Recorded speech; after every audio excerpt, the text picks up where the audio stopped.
My name is Jake Miller. I'm 31, and I work in construction.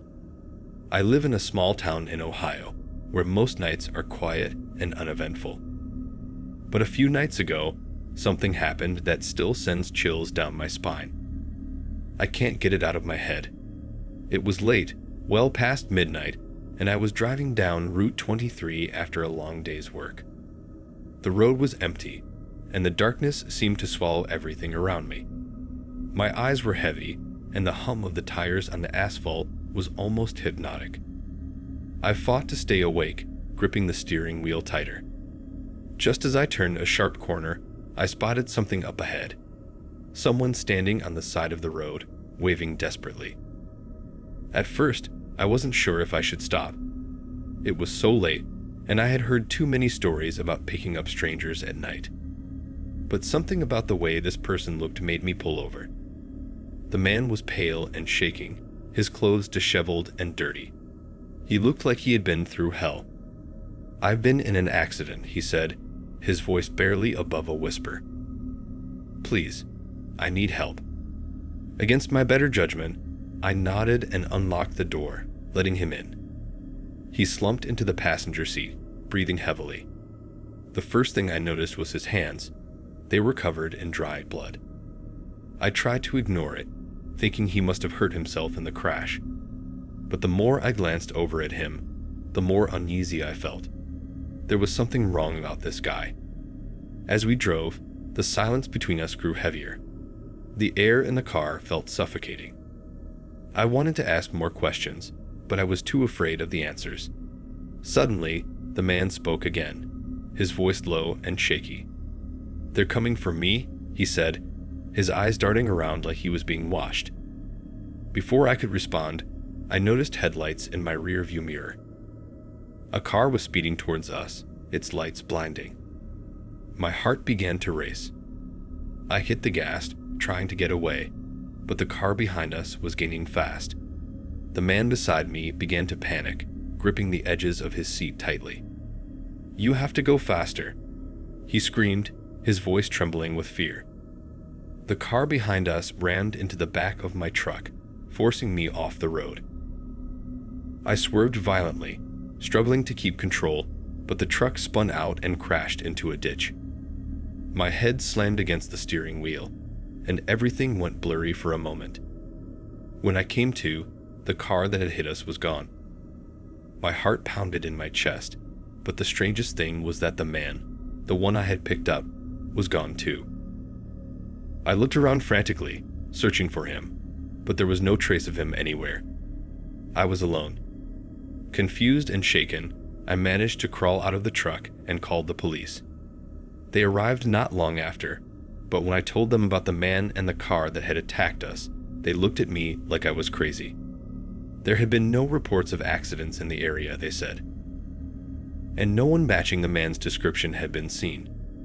But then, something even more disturbing happened. Later that night, an officer pulled me aside. He told me that 2 days ago, they had found the body of a man just a few miles from where I had crashed.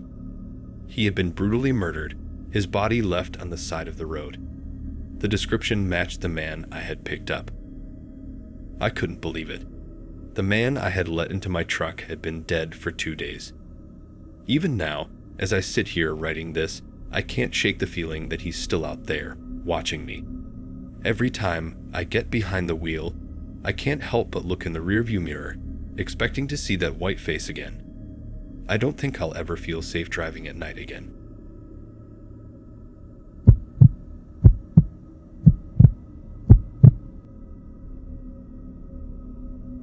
My name is Olivia Henderson. I'm 28, and I live in Flagstaff, Arizona.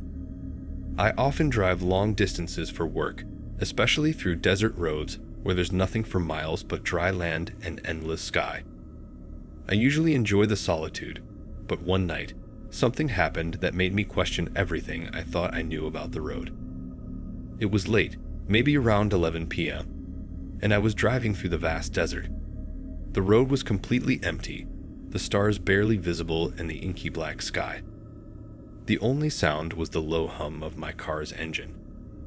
I couldn't shake the uneasy feeling that had settled in my chest as I drove further and further into the middle of nowhere. I don't normally pick up hitchhikers, especially not in such a remote area, but when I saw a man standing by the side of the road, something in me hesitated. He looked tired, almost desperate, but there was a strange calm about him. I pulled over. "Do you need a ride?" I asked, rolling down the window. He didn't say much, just nodded and climbed into the passenger seat. His clothes were dusty, and he had a worn-out backpack slung over his shoulder. I figure he must have been walking for hours, maybe even days. We drove in silence for a while. The desert stretched endlessly in every direction, and the more we traveled, the darker and more oppressive the night seemed to get. I tried to make small talk, but he barely responded, just stared ahead with a strange, distant look in his eyes. I couldn't tell if he was just exhausted or if something was seriously wrong. After what felt like an eternity of silence, he suddenly turned his head towards me. His voice was quiet but steady. "You need to turn back," he said. I glanced over at him, confused. "What do you mean?" I asked. "It's not safe up ahead," he continued, his eyes still locked on the road ahead. There was something unsettling about the way he said it, almost like he knew something I didn't. My stomach twisted in knots, but I tried to brush it off. Maybe he was just paranoid from being out in the desert too long. "I'll be fine," I replied, trying to sound confident. But the way he looked at me, cold, serious, sent a chill down my spine. He didn't say anything else after that. I kept driving, trying to focus on the road, but I couldn't shake the growing feeling of dread. My hands tightened on the steering wheel, my heart racing for no reason I could explain. I finally turned to say something to him, but when I looked over, his seat was empty. I slammed on the brakes, my heart pounding in my chest. How could he just disappear like that? I was in the middle of nowhere. There was nowhere for him to go. The passenger door was still closed, and yet he was gone. Shaken, I kept driving, unsure of what to do. A few miles up the road, I saw flashing lights, police cars, and a roadblock. I slowed down, pulling over to the side as an officer approached my car. "There's been an incident at the gas station up ahead," the officer said. "We've got the road closed off." My heart sank. "What happened?" I asked, my voice barely a whisper. "There was a mass murder," the officer said gravely. "We're still investigating, but it's not safe for anyone to be driving through this area right now." I couldn't believe it. The man, the hitchhiker, had warned me. If I hadn't picked him up, I would have driven right into that gas station, completely unaware of the danger that awaited me. I don't know who or what that hitchhiker was, but I can't stop thinking about him. Every time I drive through the desert now, I feel like I'm being watched, like he's still out there, waiting to warn someone else.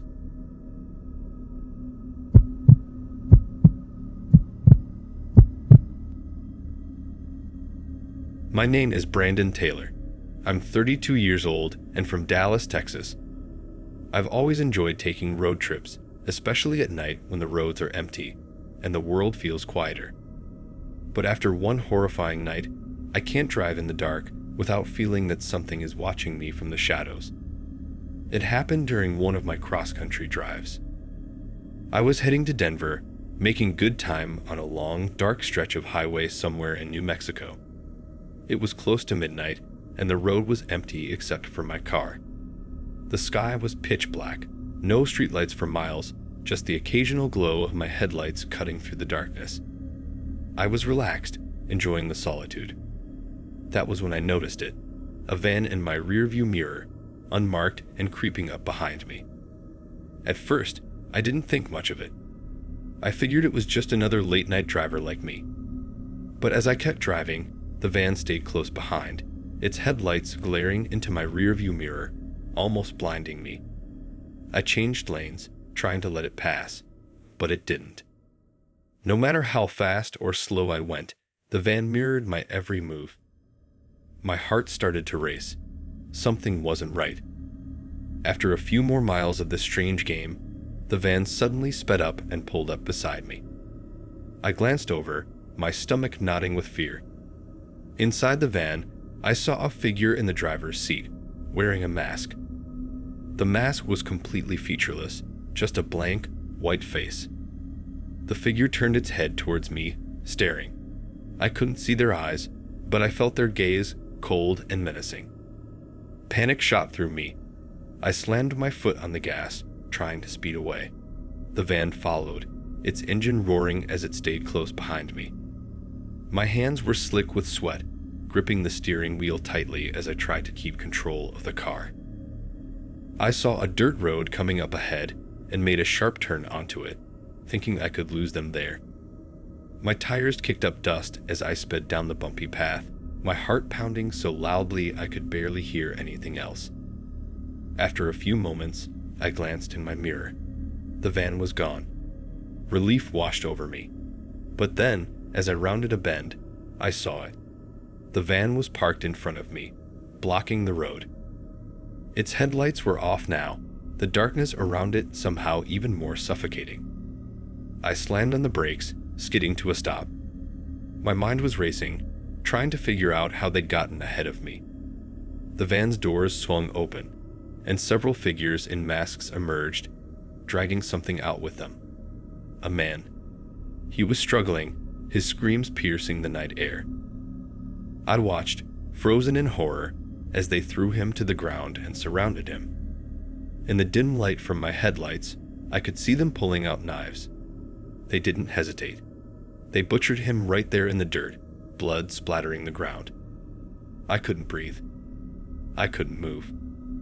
I wanted to help, to scream, to do anything, but my body refused to cooperate. After what felt like hours, the figures climbed back into the van and drove off, leaving the man's lifeless body behind. When I finally managed to call the police, they came, but there was no trace of the van. The body was there, but the killers had vanished. They told me they'd investigate, but weeks passed with no leads. Now, every time I drive at night, I see those headlights in my nightmares. I can't shake the feeling that they're still out there, waiting, watching.